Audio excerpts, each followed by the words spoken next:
I have always valued my work because I knew it was genuine. But my brother Daniel didn't understand that, and one day, he humiliated me in front of his friends by saying I would always be poor. That evening, I decided to cut him out of my life forever, to give him the chance to experience all the consequences of his words and choices. When we were kids, Daniel and I were inseparable. Everything we had, we shared: toys, jokes, dreams for the future. I was calm and stubborn, while he was vibrant, fearless, and determined. If someone had told me back then that we would one day end up here, with a rift in our relationship and nearly no communication, I wouldn't have believed it. But over time, I began to notice small cracks in our relationship. I brushed them off, thinking they were just minor things, some biting comments, hints. I didn't see that it wasn't just words, but the beginning of a big problem. And then, one evening at a family dinner, everything changed. I run a small gardening business. It's not a big deal, but it's mine. I started it 5 years ago after leaving a job at a company that drained all my energy. It's hard work, but I love what I do. Every garden I turn into something beautiful and green brings me satisfaction. It's not glamorous, but I'm proud because I'm creating something real. Daniel, on the other hand, chose a completely different path. He was always the one to talk about his high-paying job in finance, his luxurious home, and travels. And although I never envied his life, over time I began to realize that he didn't respect mine. And so, at Mom's dinner, everything came out. It was one of those rare evenings when the whole family gathered together. Me, Daniel, our mom Ludmilla, and a few of Daniel's friends. He invited his acquaintances, which wasn't surprising. They were the kind of people who wear shoes without socks and talk about synergy without irony. I didn't quite fit in with their company, but I didn't want to cause any problems. It started with little things. When Daniel introduced me to his friends, he smiled and said, "Here's my brother Sergey. He's more of a physical labor kind of guy." Everyone laughed, but I just smiled in response. However, that was only the beginning. Soon, Daniel started making more and more unfriendly remarks. During one of the breaks between conversations, he loudly asked, "Sergey, how's your business?" "Still working and hardly making anything." His friends laughed, and one of them added, "Oh, I couldn't work like that. My back wouldn't take it." I tried not to pay attention, replying that everything was going well since I'd signed a big contract. But Daniel didn't stop. "Oh, really? What's it now? Another contract for some suburban lots? Or are you finally taking on something serious?" He smiled, and everyone laughed again. My heart started beating faster, but I just responded, "It's a redesign of a corporate campus." I thought that would calm the situation down, but Daniel didn't stop. "Well, I hope they pay you on time. Small businesses always have financial problems," he said with mockery. I felt my stomach tighten with anger, but I just gritted my teeth and stayed silent. And then, when dessert was brought to the table, Daniel decided to tell another story about me. "You know," he began, "Sergey once said he would be a millionaire by 30. I flinched. It was one of those childhood jokes I had long forgotten. Daniel remembered it well. "Well, life had other plans," he continued, laughing. And his friends burst out laughing again. I couldn't listen to it anymore. "You know, sometimes there's someone in the family who will always stay poor," he added with a smile. "There's nothing shameful about it, Sergey. Someone has to balance things out, right?" Then I felt my face burn with shame. I felt defenseless, worthless. A few minutes later, I stood up, quickly apologized, and said I had to leave. I didn't even say goodbye to Mom, just walked out and got into my car. The whole way home, I tried to figure out if this had always been Daniel. Maybe I just hadn't noticed it before. But now, I was ready to make an important decision. From that evening on, I cut him out of my life. There were no grand declarations, no dramatic fights, just silence. I stopped answering his calls, stopped writing to him, and didn't show up at meetings where I knew he would be. And you know what?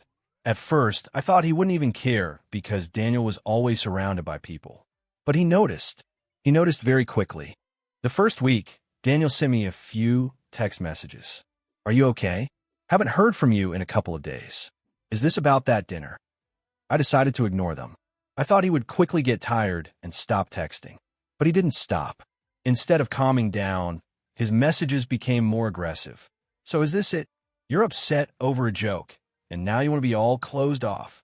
I could feel my patience running thin, but I kept ignoring him. By the third week, the text got worse. "Oh, this is how you're going to act? Are you seriously upset over something so petty? No matter how hard I try, you still choose to be selfish." His words were full of insults and accusations. At the same time, something strange started happening in my life. I focused on work more than ever, and my efforts began to pay off. I signed several new contracts and received one of the biggest orders of my career. And when I finished the project, the client sent me not only a written thank you, but also a bonus check. With that money, I was able to buy a new car, the one Daniel had recently laughed at, saying I would never be able to afford. As I sat behind the wheel, the thought of sending him a photo to show him how I had changed my life almost overwhelmed me. But then I realized I had no desire to do that. He no longer mattered to me. And then one day, I got a call from Mom. "Sergey, you need to talk to Daniel," she said, her voice filled with sadness. "What happened?" I asked, though I already knew where this was going. "He's having money problems, but doesn't want to admit it. He's in a lot of debt and can't pay for rent. I can see he's really stressed." I was standing in the kitchen when she said that, feeling my fingers clench in tension. Daniel, the one who was always on top, the one who mocked my business, now found himself in this situation. At first, I felt a small sense of satisfaction, but I quickly realized that I found it hard to feel sympathy for him. "What do you want me to do about it?" I asked, trying to stay calm. "Maybe you could help him?" "You're doing well now," she replied. I had heard this before. "He's your brother, Sergey. We have to help each other." I was ready to understand that, but I couldn't do it. "I'm not giving him money, Mom. He never respected me or my work. Why should I help him when he always mocked me?" There was no answer, and I ended the conversation before she could convince me to change my mind. But that wasn't the end of this story. A few days after that conversation, Daniel showed up at my office without warning. I was in a meeting with a client when my assistant said that some man wanted to see me and claimed to be my brother. My heart dropped. I told him to wait and quickly finished the meeting. As soon as I stepped into the hallway, Daniel burst into my office.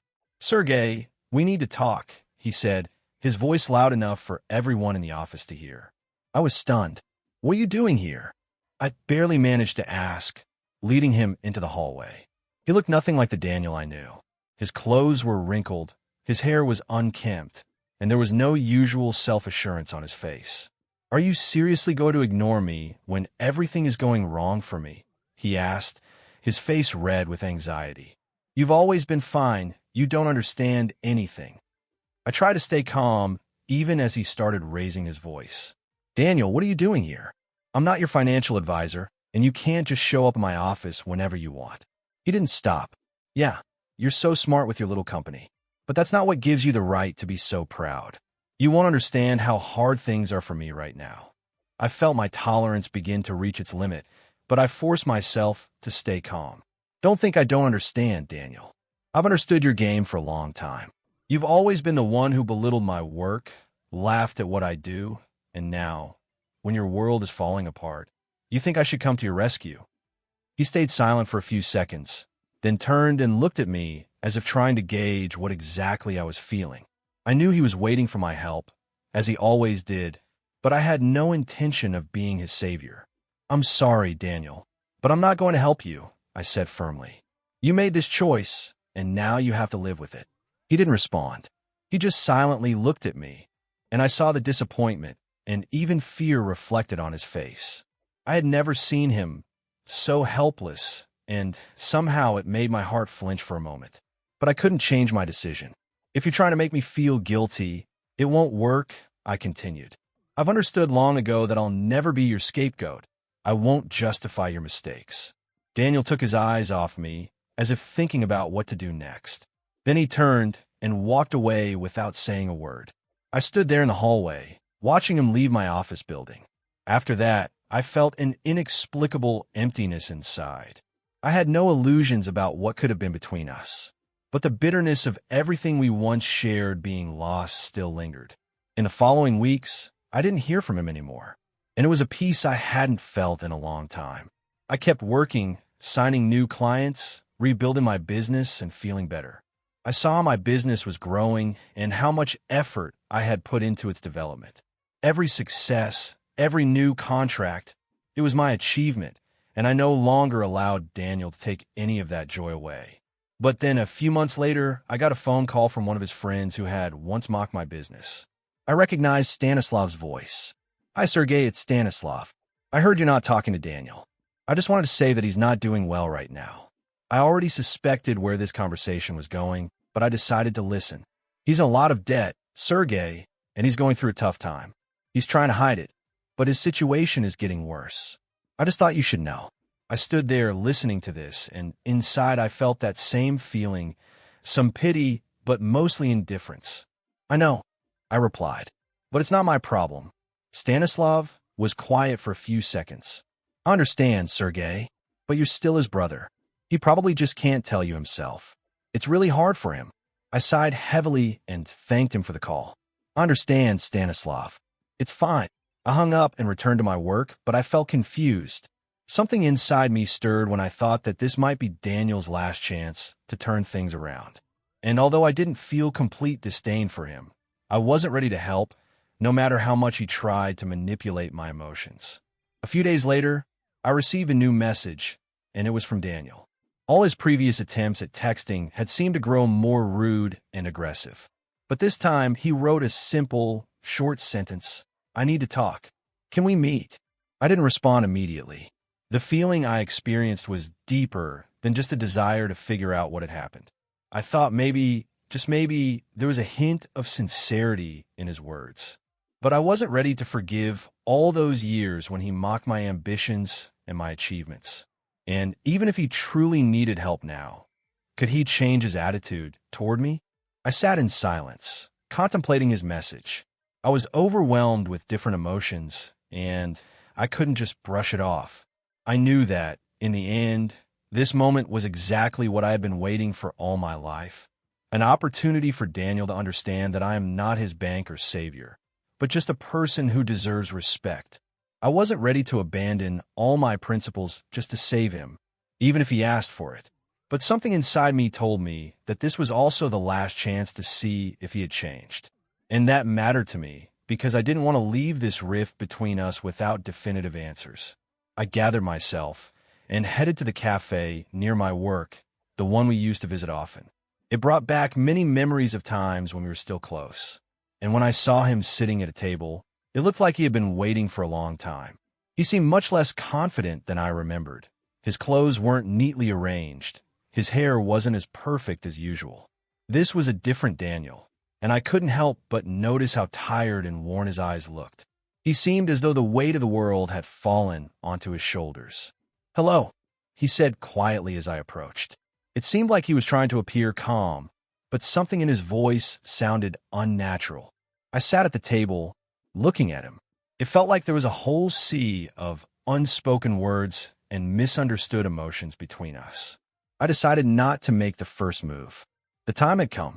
He went silent for a few minutes, playing with the cup in front of him. I didn't rush, waiting for him to start the conversation. He sighed and finally said, "I probably deserve for you to ignore me.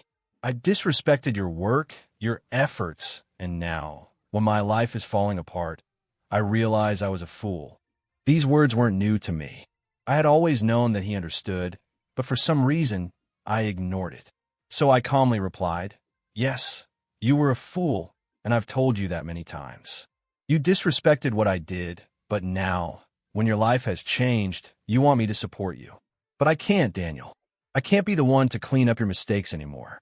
He looked at me with such an expression, as if I had just said something that broke his heart.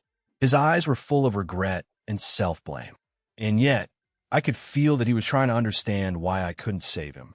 "I understand," he replied quietly. "I probably deserve everything that has happened to me. But, Sergey, I'm not asking you to solve my problems. I just wanted to say that I regret what I did. I was stubborn and self-confident, and now I have to pay the price." I took a deep breath, trying to find the strength to respond in a way that wouldn't turn this into another empty conversation. "It's not about apologies, Daniel. You always thought you could get away with everything, while I worked and did what I had to. You can't just say you regret it and expect everything to change. It takes more than just words." He fell silent, looking at me with sad eyes. I felt a distance finally emerging between us, even though we were still sitting at the same table. It wasn't about apologies. It was about whether we could each move forward, each on our own path. "I understand everything," he said again, and this time his voice was calmer. "It's hard to accept, but I won't try to change your decision anymore. I have to learn to live with what I've done." I smiled slightly, not even knowing if it was a smile of encouragement or just a sign of relief. Maybe, someday, we can rebuild our relationship when we're both ready. But it won't happen quickly. I can't just forget everything that happened between us. We didn't say anything more. It was just a simple meeting, and maybe it was the last chance for both of us to stop and realize that change in life is possible, but it doesn't come without a cost. That day, I headed home, thinking about all the years that had passed between us and about how important it sometimes is to make decisions that can change your life. I no longer search for answers to questions that couldn't be changed. Maybe, in the future, we would find a way back to each other. But for now, it was a step towards both of us finally becoming independent from what had kept us together.